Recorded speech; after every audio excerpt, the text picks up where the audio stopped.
Hello, my name is Andrew Krahn, and I'm the past president of the Heart Rhythm Society, and it's a real privilege to be here today with two global EP leaders with me. So the first is Dr. Mervat Aboulmaaty. She's the president of the African Heart Rhythm Association, and as she says, she's the EP mother of Africa. Also with me today is Kyoko Soejima. She is representing the Asia Pacific, or HRS, and we're the group of people who are designated as EP leaders on the global stage. And we have a chance today to talk about EP in your region. Yes. So welcome. Thank you. To Boston, even though I'm not from here. And it's a real privilege, I think, for all of us to be at this meeting where there's been so much energy already. Yeah. Okay. My first question, I think, in a way is, HRS had this initiative to create these global EP leaders to really reflect the 5 regions across the globe. And you're representing those regions and been asked to fulfill this role. What does being that EP leader mean to you? And maybe we'll start with you. Okay, this is a golden chance for us in Africa to be seen and recognized by the whole world. So HRS, people will get to know us. And also people in Africa are going to unite through this global leadership to be recognized by the whole world. Through this global ship, every kind of people, fellows, consultant, will see the pathway to become an international figure. So you are paving the way for these people to become like in the HRS category. Mm. Yeah, and just to comment, we had an Africa summit a couple days ago, very well attended, even more people online, 250 people total, and a real sense of coming together of the community and HRS trying to support that. This summit was really a good interaction between all African countries represented by their EP consultant or fellows, first to unite together. And this was the first meeting that we express our real situation without any decoration. The presenters, they present the whole situation, the economic standards of the procedures, the obstacles of education, and we were welcomed by the HRS to listen to us and recognize the problem and then start the solution. Yeah, okay. Kyoko, your perspective? I think, first of all, I'm very much honored to be a global EP leadership. And I've been with this society since 1998. It was a NASP, I think. Yeah. And every time I come here, it was very stimulating. And it was one of the very motivating events for me throughout my EP career. So I think I like to be a bridge between the two societies, HRS and APHRS, and also the bridge to the younger generation, and also to the allied profession. I think we have to work together in a group, especially in the EP field. And I think attendee for the HRS, especially from Asia, allied profession is low because of the language barrier. So I think I like to probably come up with some solution to attract more allied profession from Asia. Yeah, I also think in this modern times, the ability to work together virtually as a complement, there's something special about being together, but there's also something efficient about, especially on the education side of things, of using mixed platforms and so on. So, Mervat, can I ask you, well, how would you characterize EP in your region, or what do you think is sort of unique to your region? Okay, EP in my region is very well developed in some countries like North Africa and South Africa, and it's very primitive and not existing in some of the middle of Africa, some West Africa, and some East countries. And my duty, through my being the president of African Heart Rhythm Association and being the global representative to you, is to establish one center in each country which can provide the service first by the fellows and the attendees and the consultant of the same country to their people. You know that patients travel with their tachycardia from like Sudan, from Libya to Egypt to be fixed. So this is not human. My goal and my target, using my fellows who are energetic, is to deliver the service to these people in their own countries by their own people. Yeah. And this is going to happen.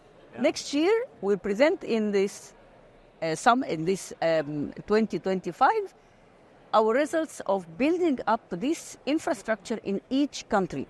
But we need the support of the industry company, not making any benefits, I mean going down with the prices, because the economy of many countries cannot support the technology. Right. And we need to support the people and the countries. We have to talk to the governments. We have to be very strong when we show them through their people. When the people know, okay, I am deficient in this, they will ask for it. If they don't know, how can they ask for it? This is my policy with this. Yeah, I go to the far north in Canada, which you can imagine is remote and cold. And one of the reasons to go, rather than have patients come to me, is what I believe is in the north, for the north. So the care is local as can be, because that supports who they are and where they want to be cared for. Mm-hmm. So I completely agree with your aspirations. Good for you. Yeah, it's great. I wish we can do something I invented. It's called EP Uber. EP Uber is my dream, to make satellite connection between countries and labs and the patients. And through no barriers of visas in Africa, which is the case in many countries, if you have a patient here, the doctor, the attending, will call for Uber. So EP service, I have a patient who needs SVT ablation urgent. So we will go to the lab with the service. I, an operator, I can travel and go to him. And then the attending will be there, so the patient will be cured. This is a very interesting idea. Very interesting idea. And that's a terminology now we all use, right? Uber. Yeah. So, Kyoko, for the HRS, I mean, it's a vast geography with a lot of variation. Mm-hmm. Yeah, I think it's the strengths and also the little bit of difficulties because of the huge diversity in my area. Like starting from the big country like China and Australia, and small countries like Japan and Korea and Taiwan, and some very developed and some still developing. Right. A lot of diversity. But I think we try to help each other. We try to share the information and try to educate each other. And every time we have the APHS annual meeting, we do have country-to-country matching and trying to share the experience and trying to have the younger generation to come to our lab and spend a couple of weeks together. And I continuously have the trainee from APHRS area. And does the host city for the meetings, often their labs are the ones where people will visit to combine it with the conference? With the annual conference. Travel efficiency kind of thing? Yeah. Because costs are always a barrier for the ability to do this. Yeah, I agree. Very expensive. Okay. Sort of a follow-up to that question is, the way I'll phrase it is, if you could fix one thing, what is the most pressing thing you would like to fix where you live and work? Education. Yeah. Education. Through education, which we started in the AFRA, we have structured courses with a structured exam at the end of each course, all on Zoom platform. Then training of those who can pass the exam on site in the centers of Africa, Center of Excellency, and then this is bringing them as the key leaders in their country. These leaders should get us to their government to make one center in each country. I am not greedy. I need one center. In my country, we have about 40 centers. In Egypt, in Tunisia, they have. Libya, they just started. So if we have one center in all Africa, believe me, it is going to bloom up. Yeah. And also research. We don't have any platform for research. We just started to AFRA. We need the support of HRS, of other communities to help us build our research platform or to be involved in international research. We have diseases you never saw before. Right. So we can be, you can help to solve these problems with us. This is humanity. Yeah, I remember when visiting the Latin American group, they discussions about Chagas disease, which is basically not a North American phenomenon, and it shows that much of what we do evidence-wise and research-wise for genetic populations, for clinical problems, is really focused on a population that isn't the same as other parts of the world. And so that idea of data collection, research, reporting, quality helps to know whether you're investing in the right things for care provision. Yes. Right? Although I am African, when I traveled to Kenya, Tanzania to do cases, I was astonished by the restrictive cardiomyopathy and the huge atria and the atrial tachycardias, which is prevalent in this area. I saw it less in Egypt, but I saw it many cases. So there are diseases which didn't get the intention or the care from all over the world. So we want to cure these people. They have the right to be cured, right? Yeah. They have the right. It's interesting. Yeah, I think we do also have the diversity, but most of the struggle I have is like she said, education is missing. In Japan, a Japanese HRS, we do have a very tight education system, and we do have courses. Also, the APHS started, but I think what's missing is education for the allied profession. Yeah. And also, I think we need to have a younger generation to be more ambitious. It looks like, I think when I was a little younger, or much younger, I think a lot of people was more ambitious and wanted to study abroad and wanted to learn a lot. But nowadays, because of the currency issue and also economical issue, a lot of people decide to stay and doesn't go abroad to learn. COVID probably made it worse. And also COVID, yes. So I think as they want to be more open-minded and be ambitious. Yeah, for sure. I think, so my next question is, if you run into a medical student or a resident or even someone starting in EP, do you inspire them about EP? Of course. The mother, I just suck them to EP. Because I think one of the things that happens is sometimes when we're all very hardworking and so on, someone may not choose to go into medicine or into EP because you work too hard. Mm-hmm.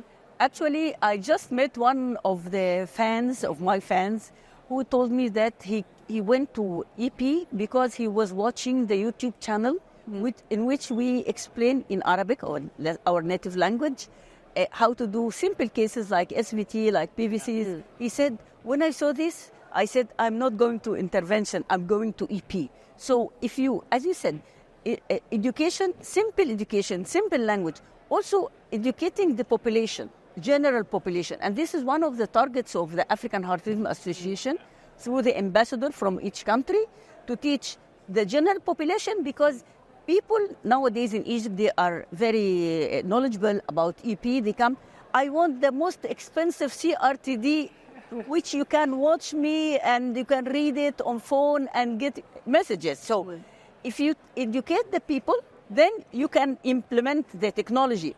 When you want, because private practice, people has to pay out of his pocket money.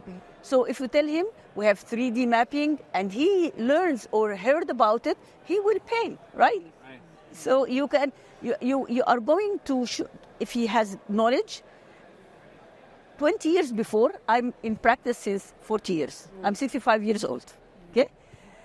When I tell a patient, you need a pacemaker, is your heart electricity is broken. So, is there electricity in the heart? Nowadays, they come and say, I need Medtronic. I need some, I know about, yes, because, this internet and iPhones and all this is widespreading the knowledge to everyone at home. Yeah, the internet gives more information than wisdom. That's why they come see you. Yes. And for you? Yes, education I think is very important, and try to attract the medical student. We do like a lunchtime EKG program, trying to make them interested in ECG. At the beginning, like medical school first grade, they're kind of like very anxious, like reading the ECG. But I think as the time goes on, they become very, very comfortable reading the ECG. And also the Japan JHRS has the certificate test for the grade 1 to 4 for the ECG. So medical students started to take the test while in the The medical key to EP is ECG. ECG is the If key. you love right. the ECG, you will love EP. All love the ECG. That's ECG, why we're yeah. here. Yes. And I think always I try to tell them is not limited to ECG. EP has a lot of evolution every year. Something it was not curable in certain year become curable in the next year or a very short period of time. So that's the most exciting part. Yeah. of EP. If you want to practice EP, you have to love ECG. Well, I know when I was younger and thinking about what I would go into, I think we're influenced by people. Yeah. And what I was struck by was that when I ran into somebody who at the time I thought was old, which is what I am now, about the same age, they got to work early because they were interested. And they walked down the hall saying, look at this ECG. Yeah. Because it was interesting. And most of the other parts of medicine don't have a technical and a cognitive aspect. And they don't hold your imagination or have puzzles or opportunities for improvement the way EP does. So I think it's the best job in the world. I think so. I agree with that. Yeah. You have that 3-step, like just looking at the ECG, you assume where the accessory pathway is, and you map with your catheter, and makes the final answer, and you cure it. Yeah. So I do like these 3 steps. I always tell my fellow, it's fun job. It's like a step, hop, and jump. So. Oh, that's a nice way to think. Yeah. I think if you talk to your peers in medicine, not very many people get to use the word cure. That's right. Cure. Yes, this is the only curative procedure, ablation, but not AF. Yeah. Not AF ablation, but access pathway. This is the only curative therapy in medicine. It is EP ablation. PVCs, SVTs, WPW, atrial flutter, only. So I guess the last topic or question is, we are 3 of the global EP leaders, and the question is how working together can make something good happen for our profession. And I'll just offer for a first thing, something that isn't difficult or political is learning from each other in education. It's come up already. Yeah. So kind of curious about your perspective of what we can do to make that education next level. Exchange of fellows. You send me your fellow. He will see how we work with the least equipments, with the very simple ones. Maybe here he doesn't see the basic EP, the conventional ablation. He doesn't sit on a machine to work it because we sometimes don't have technician. Now we are starting a light professional program. So your fellow needs me. One of my fellows is from Sudan. Oh, send him. He will. So he knows, but the other ones should come. They should come because he will see many accessory pathways. In Middle East, we have anteroceptal accessory pathway every other day. Wow. Anteroceptal. Yes. That's good. Yes. That's good. And maybe no cryo. Yeah, no cryo, right. We don't have cryo. We have only cryo for a fib balloon. The catheter did not work last time, so we do it from the subclavian, away from the his, cured. We have also children. We cure children. So send your fellow. Okay. I wish we can have more interactive, like a Zoom meeting. I know I'm aware of a lot of like lectures and you can watch, but it's not very interactive. Right. So I'm hoping there's any way that you can connect the world. This is annual event, I know, but the continuous interaction. And also I think, say you can set up the system like if you attend and if you pass something and you probably be selected to come to the HRS next year or something like that. Yes, so yeah. I think the younger generation and also the allied profession needs to be here to get to stimulate it. It's a very exciting annual program, and this is always like top of my list in a year. Yes. So I think we have a very good idea.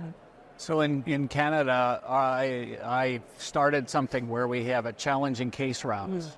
And we have 4 time zones, so not nearly as much. That's right, yeah. But it still takes some organizing to do. Right. Mm-hmm. But we have people from the different geographies are asked to present a case where they're looking for input or they're explaining the process of care and so on. And everybody walks away saying, that was the best hour in a long time. Yes. Because cases, I think, get all of our interest. Yeah, that's right. Are the key to attract young people. Yeah, I agree. Especially if they are the ones presenting. Yeah. We should give them good chance here. We have to have a session for global leaders. Everyone gets his young fellows like Salah and Alfie to present. If this is the case, they will be motivated to share. Yeah, I agree. Yeah. I agree. Yeah. Not abstract, but cases. And HRS has some support for trainees, for example, for coming to present and so on. They have a bursary system. Yes. And so on. So, you know, that would be a good take-home message would be to go and visit how we would do this where, you know, each of us, for instance, would, if you like, bring a fellow. Yes. Bring your own fellow. Call a friend. And that might create an educational platform here that could then become Zoom 3 times a year and in person once a year or something like that. That'd be great. Talk about that. That might be very this good. will make them motivated and will make them keen about educating themselves and getting to record the case and... Okay. Any last comments or things that you want to mention about this? Are we off to a good start? Feels that way. I think so. But one thing I really wanted to share was there was a nice statement published in Heart Rhythm 02 last year by Wataru Shimizu and Fred Kusumoto. Yeah. And it was an Asian Summit statement. And there was a large diversity was described in this paper. Like some countries, like a developing country in Asia, some of the countries, a DOAC is not approved, so it's not reimbursed. And also the facility to check the INR is not enough. So a lot of people still suffering from a stroke, and that's major cause of death in that country. Yeah. So I think... particularly in Asia, I would think. In Asia, yes. So I think anyway, we'll be able to help we're trying to unite, but it has been a struggle because of the political issue. Yeah. So anything as a society for the whole world we could do, that would help them very much, I think. Yeah. I mean, I think everybody works in their own regulatory environment, and there's some politics to it too. But one of the things that we've heard from some groups is to say a position statement or a declaration or a advocacy from organizations, including multiple organizations, is a really strong message that helps to change those decision makers. Yes, I think so. Yeah. My last statement is, if you want to become an EP, love ECG. Okay. Great. Okay.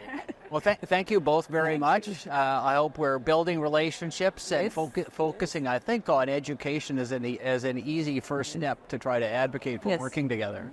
Thank you. Okay. Thank you. Thank you so again. much, Andrew. Okay. Thank you. Take care.